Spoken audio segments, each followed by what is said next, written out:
तेरा बाप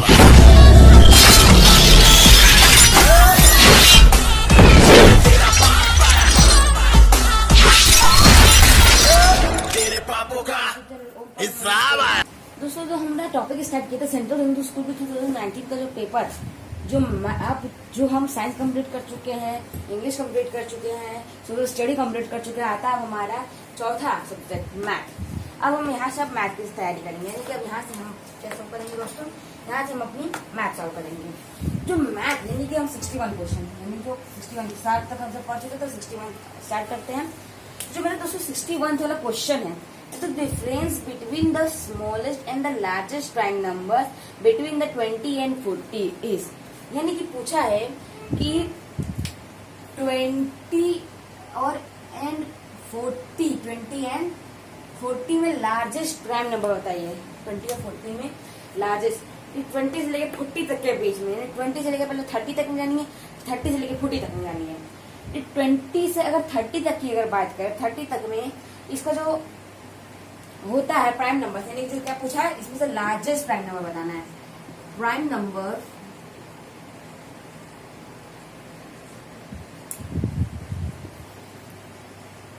नंबर जो इसमें से है 20 और 30 से लेकर वो है 23, और जो 30 से लेकर 40 तक में है, जिसमें तक में 30 से लेकर 40 तक में जो प्राइम नंबर है, यानी जो हमारा सेकेंड प्राइम नंबर दोस्तों है 30, क्या है दोस्तों वो है 37। जो ये दोनों प्राइम नंबर्स हैं, जो सबसे बड़ा कौन सा है ये है, सबसे बड़ा कौन सा है ये है।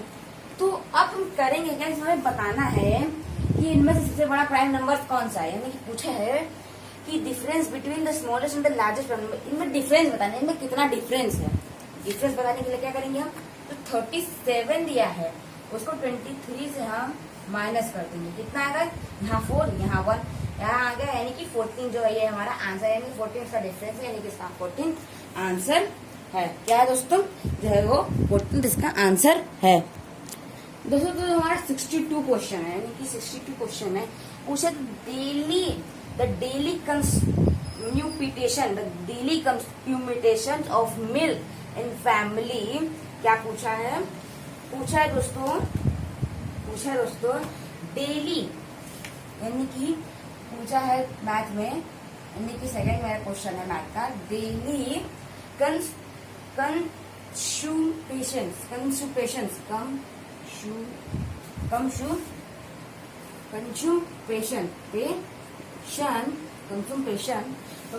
Of milk in family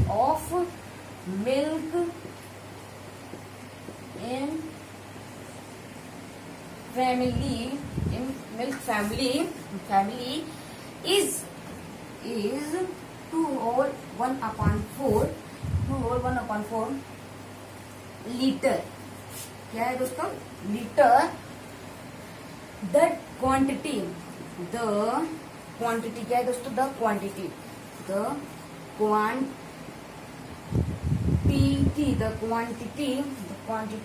of milk, the quantity of milk.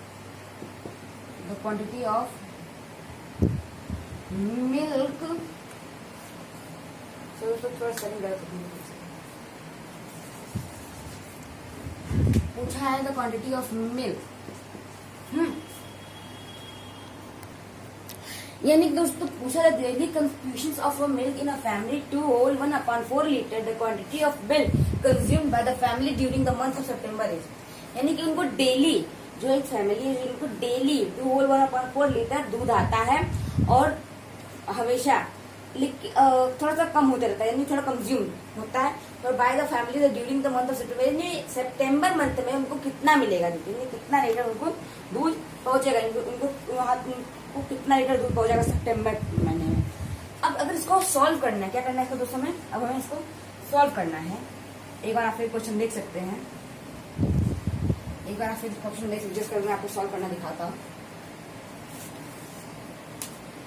Daily consummation of a milk in a family is 2 whole 1/4 liter. The quantity of milk is consumed by the family during the month of September is, यानी कि पूछा कि इतना जब आता है मतलब उनको डेली जब इतना आता है तो सितंबर के महीने में कितना उनको दूध आएगा, उनको कितना दूध आएगा पूछा ये है।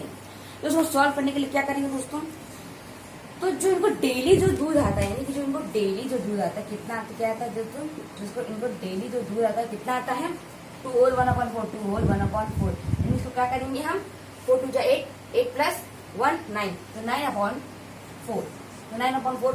और पूछे जो सितंबर, यानी सितंबर में कितने दिन होते हैं, सितंबर में 30 दिन होते हैं। कितने दिन होते हैं दोस्तों, सितंबर में 30 डेज होते हैं। अब इसको सॉल्व करने के लिए करेंगे क्या, अब हम सॉल्व करने के लिए तो 9/4 में इंटू 30, इसको 2 से काटो, इसको 15 से काटिए। अब 15 9 जा 135, 15 9 जा 135, 135/2। इसका अगर हम उसका अब होल में निकाल दें, इसका होल में निकाल दें तो हो जाएगा 67 1/2, 67 1/2 लीटर्स। कितना देगा दोस्तों, 67/2 लीटर्स। इसका जो ये है ये इसका आंसर हो जाएगा। क्या हो जाएगा दोस्तों, वो इसका जो ये है वो आंसर हो जाएगा। और मंथ सितंबर कितना दूध आता है, जो सितंबर में आता है 30। सितंबर कितने डेज होते हैं दोस्तों, वो सितंबर में 30 डेज होते हैं। कितने डेज होते हैं, 30 डेज। सितंबर में दोस्तों जो होते हैं 30 डेज होते हैं। तो आंसर क्या आएगा, अगर आपको पूछा है कि डेली में इतना आता है तो सितंबर के महीने में कितना है, सितंबर में 30 दिन होते हैं। यानी कि आप इस टाइप से दिखा सकते हैं, जनवरी फरवरी मार्च अप्रैल मई जून जुलाई अगस्त सितंबर। यानी कि जो खड़ा है, यानी कि ये जो हमारी उंगली है, ये हमारी उंगली, जो उंगली का ये जो हिस्सा है दोस्तों जो उठा हुआ है, इसे हमारी 31 जो नीचे कैसे 30, लेकिन जनवरी में 31 तो और फरवरी में 28 या 29 होते हैं, फिर मार्च में 31, फिर उसके बाद अप्रैल में 30, ऐसे ऐसे करके निकाल सकते हैं। ओके, तो अब हम बात करते हैं अपने, अब कैसे बात करते हैं अपने नेक्स्ट क्वेश्चन की। ओके दोस्तों, तो हमारा नेक्स्ट क्वेश्चन है, if the cost of 9 ice cream is ₹67.50, then what will be the cost of 100 ice cream. यानी जो 9 आइसक्रीम का कॉस्ट, यानी 9 आइसक्रीम का कॉस्ट जब 67.50 है तो 100 आइसक्रीम का कॉस्ट कितना होगा। तो इसको निकालने के लिए क्या करेंगे, तो पूछा है कि 9 आइसक्रीम का कॉस्ट, यानी कॉस्ट ऑफ 9 आइसक्रीम, तो कॉस्ट ऑफ 9 आइसक्रीम का कॉस्ट कितना है 67.50, 67.50। अब इसका नेक्स्ट, अब हमें कितना निकालना है, एक का निकालना है, the cost of 1 ice cream, the cost of 1 ice cream, तो ₹7.50 बाय हम 9 कर देंगे, यानी कि जो जितना का पूछे तो उससे उतना कर देंगे। तो कितना आएगा दोस्तों, तो आएगा कितना आएगा, इससे हम काटेंगे साइड नंबर में, यहाँ पॉइंट लगा देंगे, यहाँ 50। तो कितना आएगा, तो आएगा हमारा यहाँ पर ₹7.50। इतना कितने कॉस्ट है, एक आइसक्रीम कॉस्ट है। अब पूछे कितना, 100 आइसक्रीम कॉस्ट पूछे, कितने का पूछा दोस्तों, 100 आइसक्रीम का कॉस्ट। यानी कि 100 आइसक्रीम का कॉस्ट कितना हो जाएगा, यानी कॉस्ट 100 आइसक्रीम। तो हम जो ये दिया 7.50, कितना दिया 7.50 में इंटू हम कितना कर देंगे 100 कर देंगे, कितना आ जाएगा दोस्तों, तो इसका पॉइंट हट जाएगा तो 750। तो जो 100 आइसक्रीम कॉस्ट इतना है, कितना है 100 आइसक्रीम का कॉस्ट दोस्तों कितना है, इतना है 100 आइसक्रीम का कॉस्ट इतना हो जाएगा। ओके, एक बार फिर बता देते हैं कि जैसे पूछा, if the cost of 9 ice cream is ₹67.50, then the what will be cost of 100 ice cream. तो कॉस्ट ऑफ 9 आइसक्रीम का कॉस्ट कितना है 67.50 है, तब हमें एक आइसक्रीम कॉस्ट निकालना है। तो आइसक्रीम कॉस्ट निकालने के लिए जितना दिया है और जितने से उसको उतना डिवाइड कर देंगे, इतना आएगा 7.50 आ जाएगा एक आइसक्रीम कॉस्ट। कितने आइसक्रीम कॉस्ट, एक आइसक्रीम कॉस्ट कितना आ जाएगा, फिर हमें 100 आइसक्रीम बोला है, तो जितना है, जितना ये आया है उसमें इंटू 100 कर देंगे, तो इतना 750 आ जाएगा, यानी 750 इसका जो है वो आंसर हो जाएगा। ओके दोस्तों, ये जो दोस्तों का नेक्स्ट क्वेश्चन है वो है 2,97,144 इज डिविजिबल बाय, यानी कि जो ये नंबर है वो किससे कटेगा। अगर पूछे कि नंबर है, यानी अगर कोई नंबर दिया किससे कटेगा, तो उसमें क्या करेंगे, सिंपली हम क्या करेंगे, जो उसकी यूनिट डिजिट है, तो इसकी यूनिट डिजिट है दोस्तों कितनी है, तो जो ये लास्ट का 2 है तो वो 2 से कट जाएगा। किससे कट जाएगा दोस्तों? जो लास्ट का जो इसका 2 है, यानी जो इसका सॉरी इसका लास्ट का जो 4 नंबर है, इससे कटेगा 2 से कटेगा लास्ट नंबर, यानी कि आखिरी डिजिट। तब हम करेंगे क्या?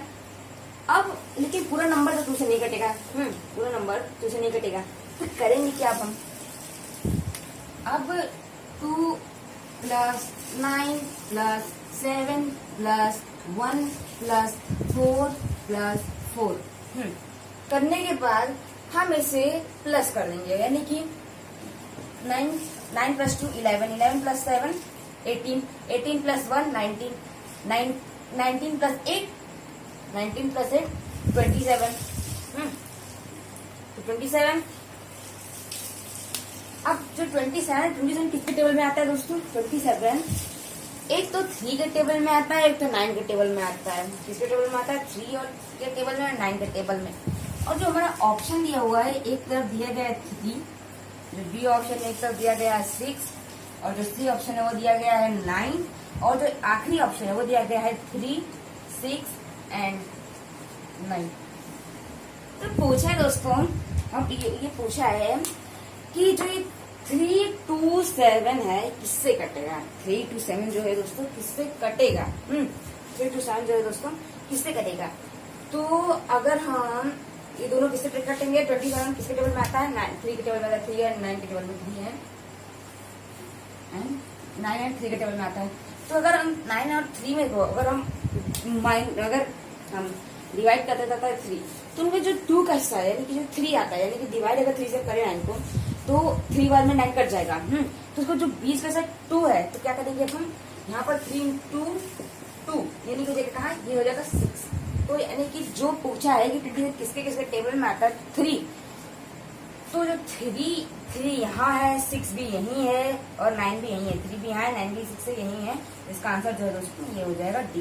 क्या हो जाएगा दोस्तों? हो जाएगा डी, क्योंकि इसके टेबल में सब आ रहा है। ओके,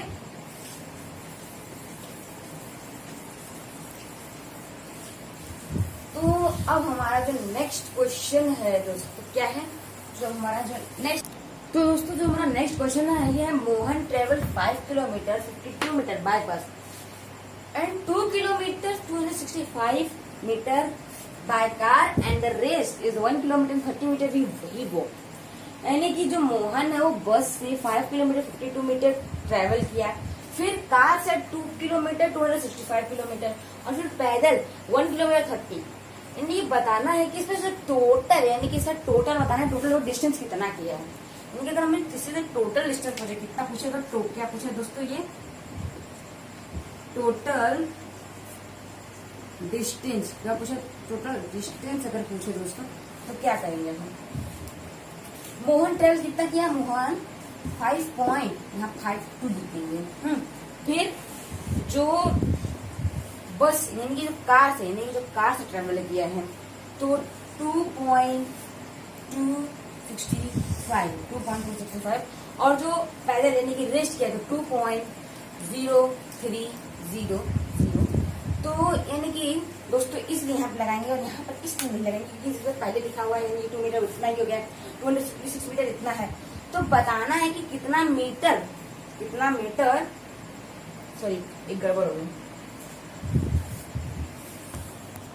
सॉरी दोस्तों गलती यहाँ पर इसलिए हो गई क्योंकि यहाँ पर हमें ये नहीं ये लिखना है। 0 कितना बोला है? मीटर 52।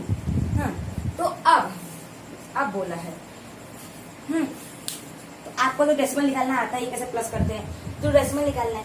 मतलब इसका बताने टोटल डिस्टेंस कितना कवर किया, तो यानी कि 2 + 5 तो यहाँ हो जाएगा 7, यहाँ होगा 7, और 5 + 6 तो हो जाएगा 11, 11 में अब यहाँ पे 14 का यहाँ 3, अब यहाँ पे यहाँ पे क्या लिखेंगे हम? यहाँ पे लिख देंगे अब 8। कितना लिखेंगे दोस्तों? 8। 12 मतलब यहाँ पे 2 का 3 यहाँ पर इसका हो गया है, और यहाँ पे 5 + 2 तो हो जाएगा 7, और 7 + 1 8। यानी कि जो इतना है दोस्तों, इतना किमी वो डिस्टेंस ट्रेवल किया। कितना किमी? इतना जो दोस्तों है वो इतना कवर किया है, यानी कितना चला है। ओके, कितना किया? इतना दोस्तों क्या हुआ है? वो चला है।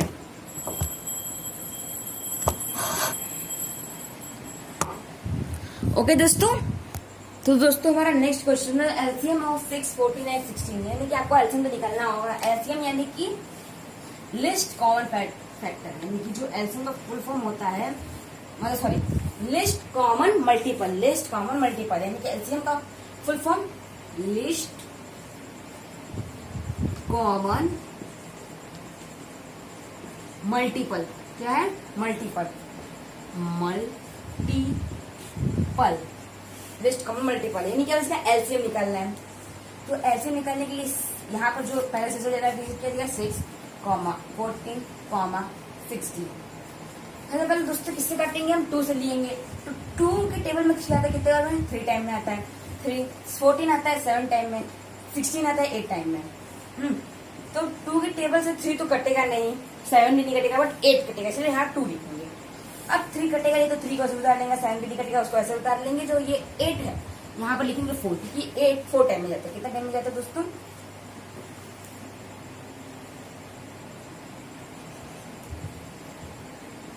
4 टाइम में जाता है। अब यहाँ जाएंगे 2 बार में, फिर यहाँ पर 3 लिखेंगे, ओके, फिर यहाँ 7 लिखेंगे, फिर यहाँ पर 2 लिखेंगे, फिर ऐसे से फिर 2, फिर यहाँ 3, फिर यहाँ 4, मतलब फिर यहाँ 7 और फिर यहाँ 1 कट गया 2 के टेबल से। अब यहाँ पे 3 से हम अब 3 को काट लेते हैं। किससे काट लेते हैं? 3 को।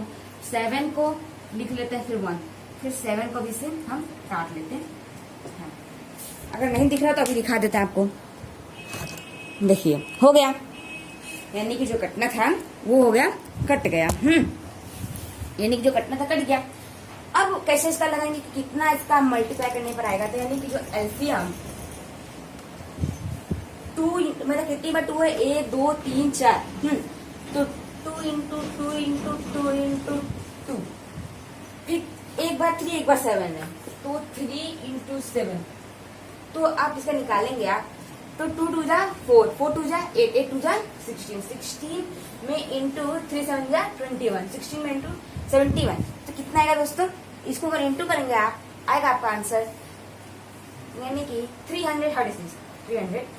इसको आप इंटू करके भी देख सकते हैं कितना आएगा आपका 336। जो आपका ये हो गया, ये हो जाएगा आपका आंसर। क्या हो जाएगा दोस्तों? आपका आंसर। ओके दोस्तों, जो हमारा नेक्स्ट क्वेश्चन है वो 0.2 इंटू 0.2, इसकी वैल्यू निकालनी है। वैल्यू निकालने के लिए क्या करेंगे दोस्तों? पहले ध्यान से देख लीजिए, ये किस में दिया हुआ है? डेसिमल में दिया हुआ है। डेसिमल यानी कि आप तो जानते हैं, अगर एक बार गैप हो तो हम इसको यहाँ हम क्या मानते हैं? 10 मानते हैं। अगर यहाँ पर अगर 2 बार होता है, यानी कि अगर 2 बार अगर गैप होता तो यहाँ क्या मानते हैं? अगर यहाँ पर 0 फिर 2 लिखा था, यहाँ 100 मानते हैं, लेकिन यहाँ पे ऐसा नहीं है। यहाँ पे एक है तो यहाँ 10 मानेंगे, फिर यहाँ पे एक ही तो 2/10। तो अगर आप इसमें इंटू करते तो 2 2 जा कितना आता है? 4 होता है, और 10 10 जा 100, तो आगे कितना? मतलब 4/100। तो इसको कैसे लिखेंगे डेसिमल में? 0.04। क्या लिखेंगे?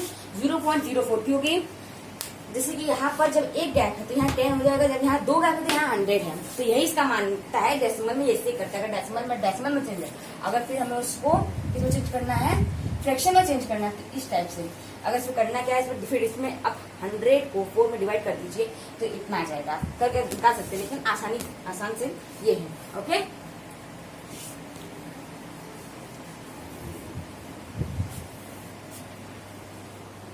दोस्तों तो पूछा है एन अलाइ contain 60% of copper and the rest of zinc, what is the common what is the amount of zinc is 150 nm।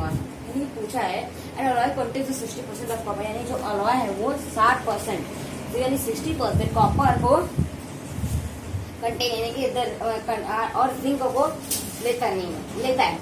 And is the amount of zinc, यानी कि तो जिंक का अमाउंट कितना? जिंक का जो अमाउंट है, zinc in 150 N alloy, तो इससे इतना ज्यादा है। तो कैसे निकालेंगे इसका?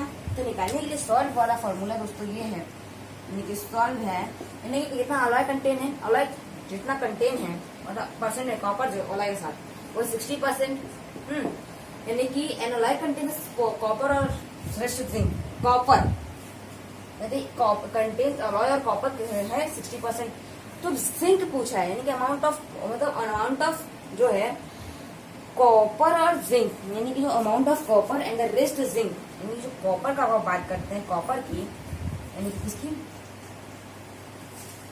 कॉपर की। तो कैसे निकालेंगे, तो यहाँ लिखेंगे 150 बटे 100। तो यहाँ 0 से ये 2 0 काट देंगे, किससे काटेंगे, 0 से 2 0 काट देंगे। अब 15 6 कितना होता है, 15 6 19 kg होता है। बट इसका आंसर 19 kg भी नहीं आता है, पूछा है कि 60%, यानी कि पूछा है इतना अलॉय है। तो अब कितना आया है, 150 में से माइनस अगर हम 90 अब करें तो आएगा कितना, 60%, यानी कि 60 आ जाएगा। कितना आएगा दोस्तों, यहाँ पर आएगा 60। कितना आएगा दोस्तों, यहाँ पर आएगा 60 kg, 60 kg जो इसका दोस्तों आ जाएगा वो हो जाएगा आंसर। ओके, अब चलते हैं अपने नेक्स्ट क्वेश्चन की तरफ। किस क्वेश्चन की तरफ, नेक्स्ट क्वेश्चन की तरफ।